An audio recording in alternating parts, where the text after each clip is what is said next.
Hey, how's it going, team? So in this video, we are going to talk about on-market versus off-market deals. What are they? What do I personally like? And what are the positives and negatives to both, along with some case studies to back up what I think I have found. So all that and more coming right up.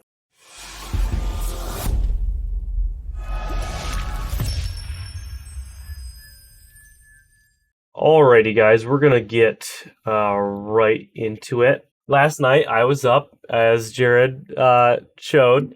I was up a little late. I've been working on the course and everything for a little while now. Really excited because we're going over some more simple things, right? A lot of this is just vocabulary in the real estate world now, as we're going to be doing almost one of these every week, starting hopefully next week, what we're going to find is we're going to start getting into the good stuff, the strategies, those types of things. But there are some things I can't neglect. So my partner in this has shot in a video on market versus off market deals. But remember, he's commercial, I'm residential. There's some differences here.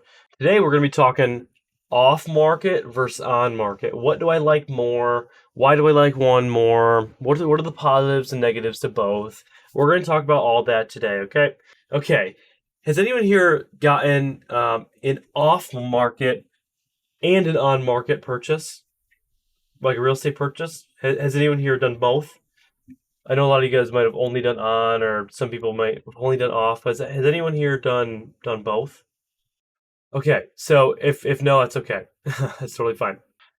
First of all, what is off market? Okay, it's fairly simple. Off market deals are deals that are not on the MLS, deals that are generally not represented by a realtor. So there's positives and negatives to both. Like I said, with an off market deal not being represented by a realtor, a lot of the times these people, don't really know what their home is worth, especially with current market conditions, given how much it's changed in the last few years. So oftentimes you can score better deals and you can force more equity in the home through off-market deals because generally speaking, with a realtor, you start lowballing people, and I'm not here to, the profit chasers real estate method of gaining financial freedom through real estate is not here to offend anyone. You're not here to insultingly lowball people. We're not wholesalers here. I know wholesaling. I've tried it. I've done it. It's a good tool to have in your tool belt. However, in my opinion, it's not going to get you to your goals. I think there's better methods, honestly. Now, why is off market important? Because there's so much opportunity within off market deals. Yes, there is still opportunity with on market deals. Now, what are the positives and negatives? So, positive is, like I said, it's easier to force equity in the home. So, what do I mean by that? Whenever we purchase something, we want to purchase it so that the second we purchase said, asset, it automatically adds what's the word here? More net worth to your name. There's a better word for that. It automatically should increase your net worth by 15, 20, 30, 50,000. If you're not buying an asset and the date of signing, your name isn't worth more money, you shouldn't be buying the asset or you don't have it for a good enough deal. Okay, so by having the opportunity to kind of negotiate more and submit lower offers, you can force equity within the home. So when I mean force equity, I'm not saying like it's you're not going to automatically have the walls painted and the kitchen redone, the bathroom redone, but by getting it at a cheaper price, you now have more equity in the home. Okay, so for example, if I buy this home for 50,000 and it's worth 80,000, I just forced.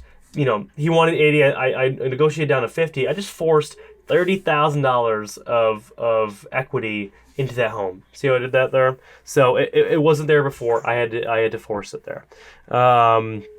Now, it's not always great to just force equity in the home. If that's all you're doing in buying these crappy homes and just trying to force equity into it, it's not going to work out great. Make sure the homes that you're buying um, you, you're gaining equity based off the quality of the home as well, if that makes sense. Creative financing is much easier. Yes, yes, yes, yes, yes.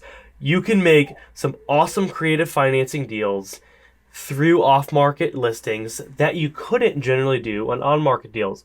Realtors are here to get paid, especially in this market, right? So, if a realtor comes by and someone says, "I want to owner finance," they're gonna be like, "Well, how am I gonna make my money? This, that, and the other thing." So realtors are not going to want to submit offers for on market or for creative financing, even if the seller wanted to, So if you do not have any money or capital, which Dubon and I, Jared and I, and some other masterminds, we're gonna partner on some of these deals. We're gonna actually showcase some of these deals that we're doing. Those two gentlemen are in our mastermind. Mike B, who isn't here, we're also doing one right now currently.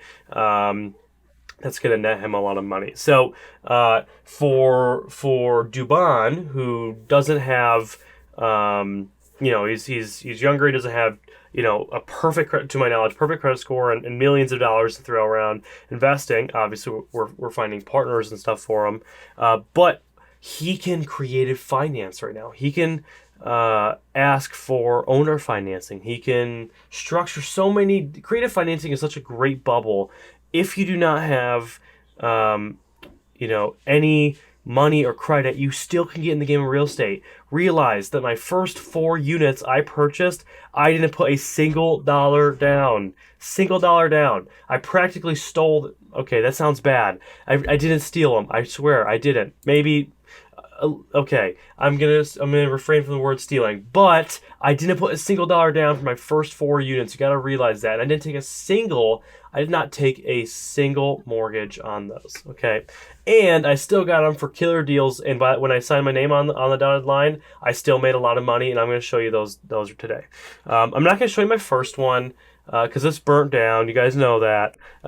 But the negatives to off-market purchasing is this quote right here I got from Masterclass. It says, requires significant time, patience, and cash flow. Another downside is that some off-market homes are often distressed properties in a short sale or foreclosure stages. You will then battle with the ethical dilemma of finding a great deal at the cost of someone else's misfortune. So I get that. Yes, there's more groundwork. To sum up that, is basically saying there's more groundwork to getting these deals. Well, if there's more groundwork, generally there should be more money to be made. So when you get to a point in your career where you have millions of dollars to invest, off-market deals are still great. My friend who buys a resort probably every other month, maybe actually every month, he might average a resort a month. A lot of his deals are off-market still. His favorite ones, his best ones are still off-market. And he's playing with millions of dollars. So, there's off-market deals, no matter what stage of real estate investing you're in, generally is going to be the best. However, when it comes to ease, buying on-market properties is a lot easier. Okay, now moving on. What is on market? On market is listed on the MLS or the multiple listing service on Zillow, Realtor.com, Trulia. There's tons of them. There's like 8 to 10 of them. Zillow and Realtor.com being the 2 most popular. This is where you can go online. Anyone can see the deal. This is listed by a realtor, so the realtor knows what it's worth in the going market. They've done their comps. They've done their research.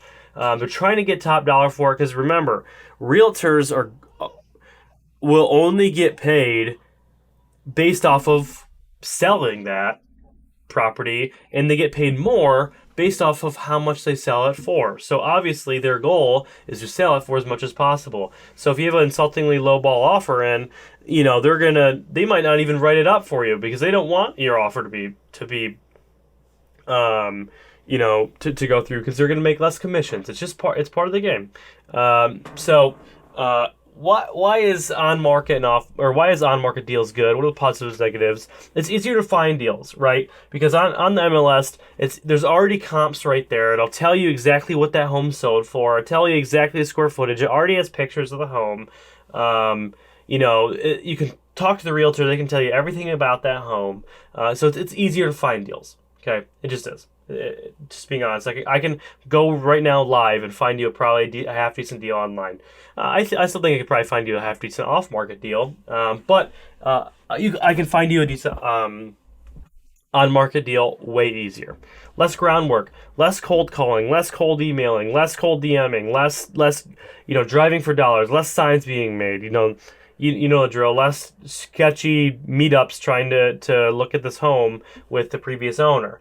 So there's a lots of benefits to on market as well. Now, here's where the downsides kick in. Okay, realtor fees. Obviously, you got that 6% is pretty hefty, 3 to 6%. Hard to get a really good deal. Like I said, it's a lot of realtors might not even write up your offer because they might know it's kind of lower than what the seller wanted. Hard to creative finance. I honestly don't know if it ever. I think I might have heard of one time where someone actually was able to creative finance through an on-market listing. Realtors are not going to get paid through creative financing generally, so why would they want that to go through? So if you have no money, no credit, and no partners, and you got to be creative financing, odds of you getting an on-market deal is slim to none. Okay, so here's where this is okay.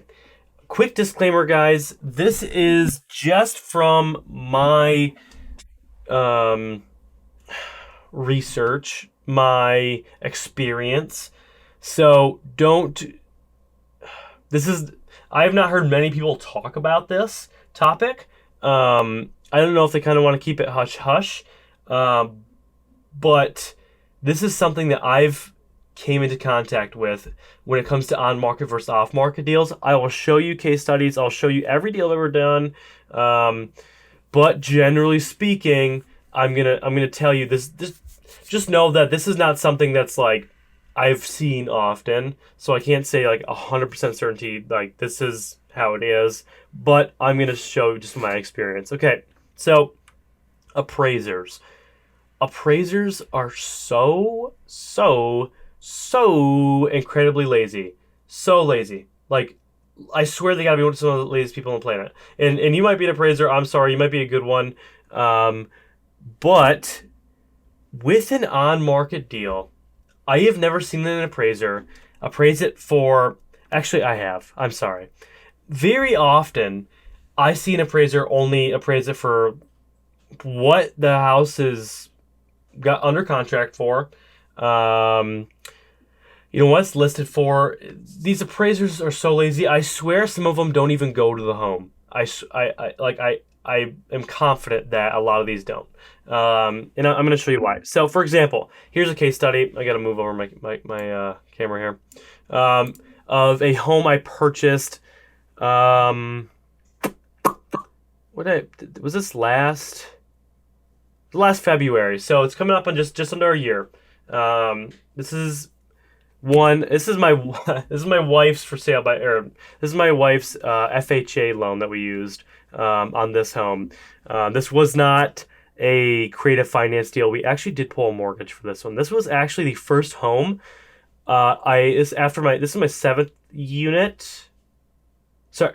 Well, if you want to count, technically 5th now, yes, because the other one burnt down. So to 5th, whatever you want to say. This is not my first unit. However, this was the first mortgage I actually had to pull.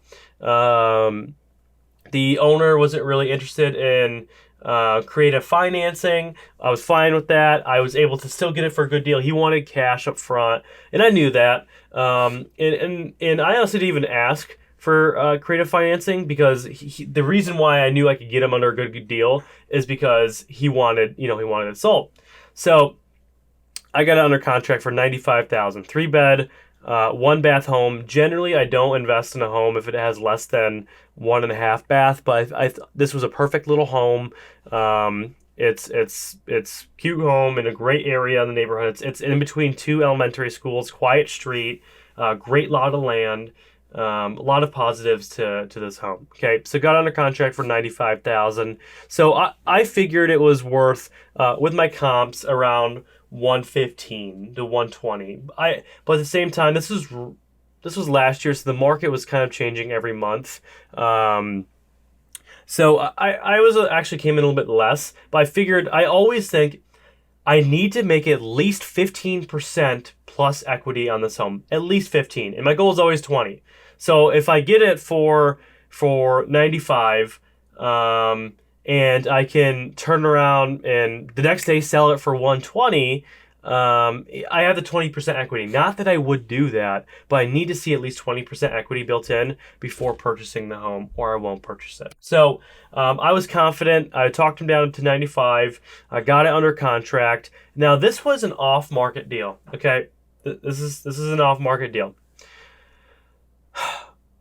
The appraiser actually had to go over there. And because this home has been sold recently, there's no real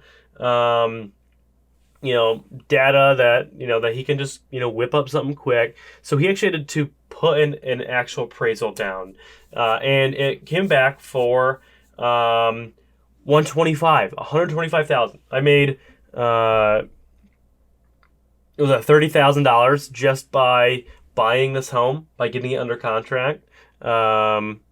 Not a bad deal. Made 30%. I'd say it's a pretty good deal.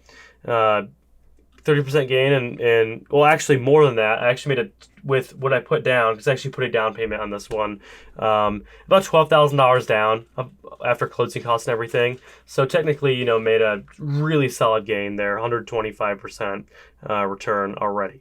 And that deal gets way better because I make way more money in this deal. I made a killing it. This is a great deal. This was an abnormal one, by the way. I'm excited to teach you guys another one. Okay, off-market deal. Got it under contract. They actually, this was a duplex I got. Great area. I great neighbors. I know their neighbors personally. I thought they had great tenants at the time. Turns out they don't really.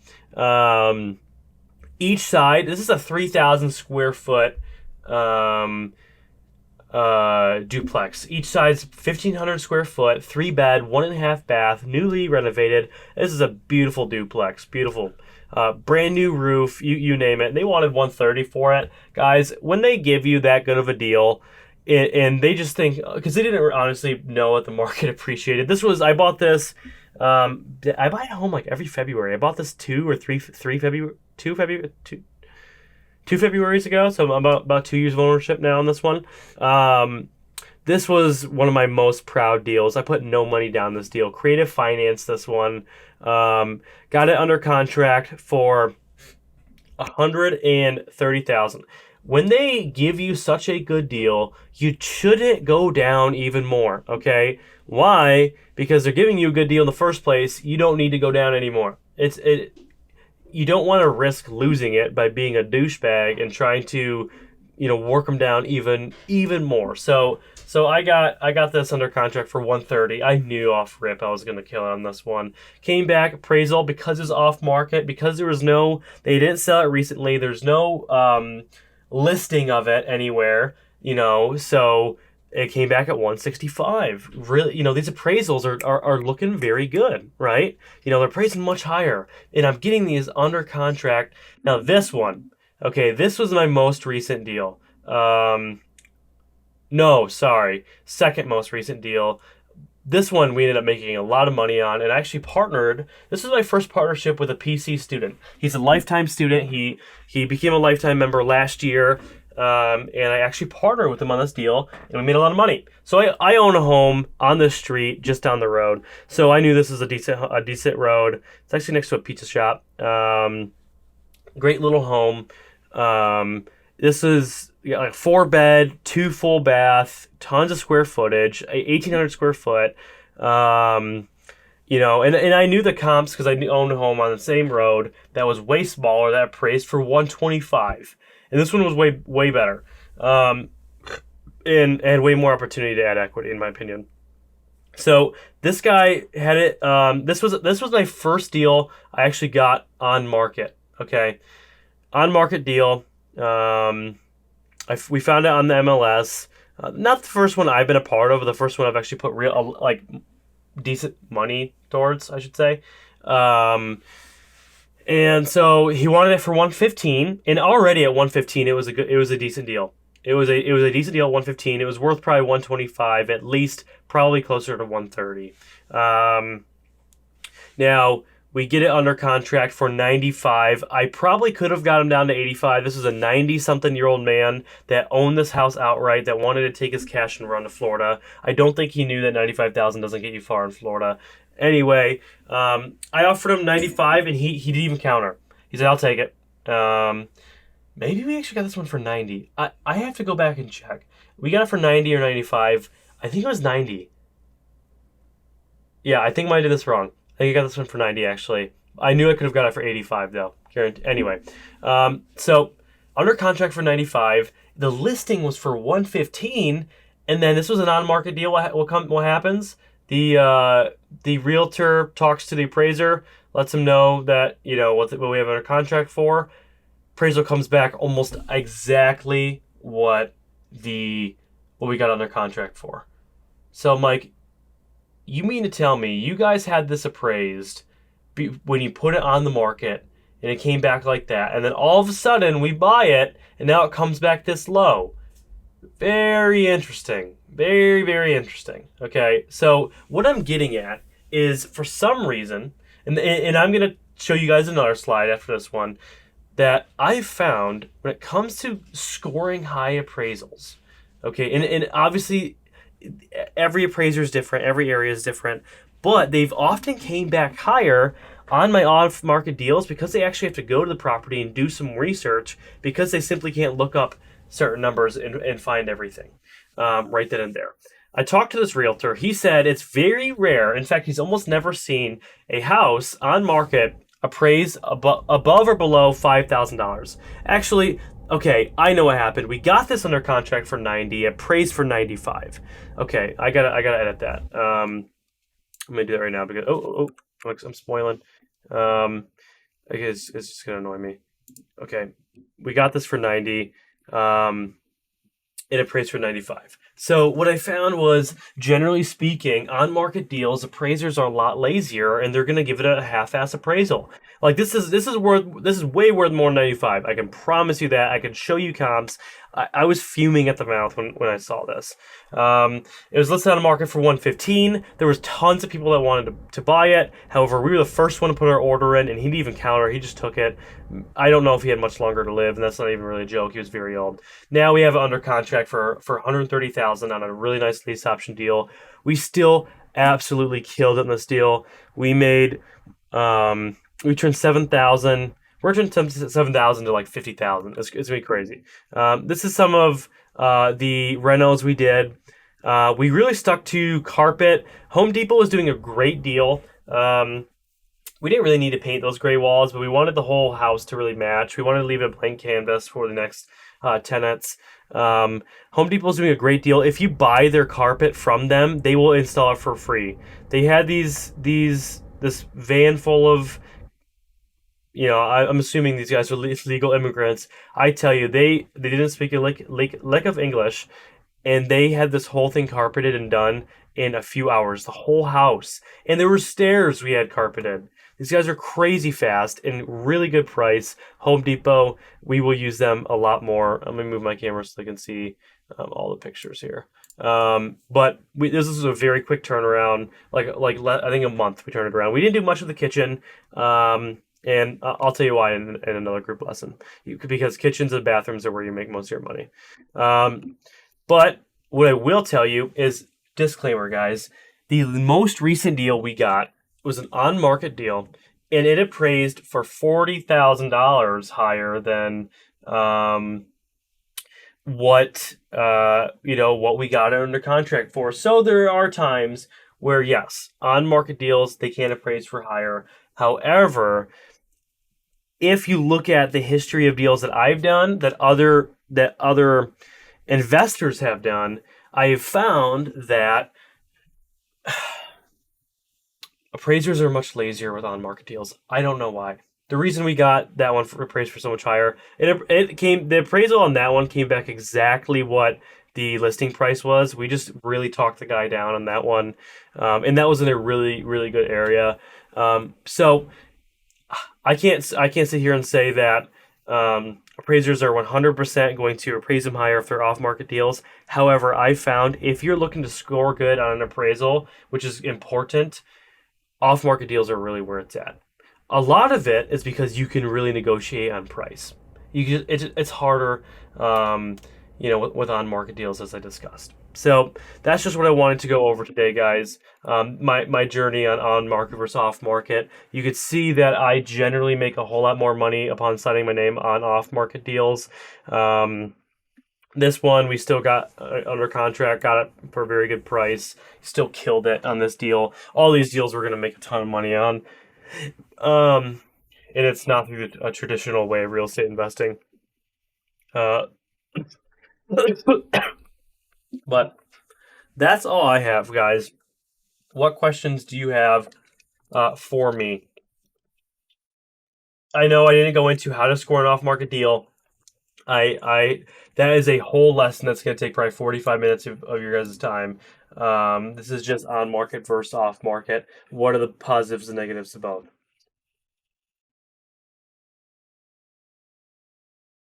What is the worst off market deal I've done? Um,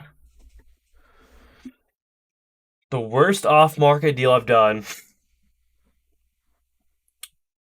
was one in um I didn't use it as a case study in this one because I had to put a lot of money into it. It was a house that had a separate entry for the basement, and the basement had a bathroom in it. So I turned it into an A and B, um, like kind of like a duplex, a two unit. It was a single family turned into a two unit, and I thought the appraisal would come back a little bit higher, given I turned it a one unit, a two unit, and it would cash flow more.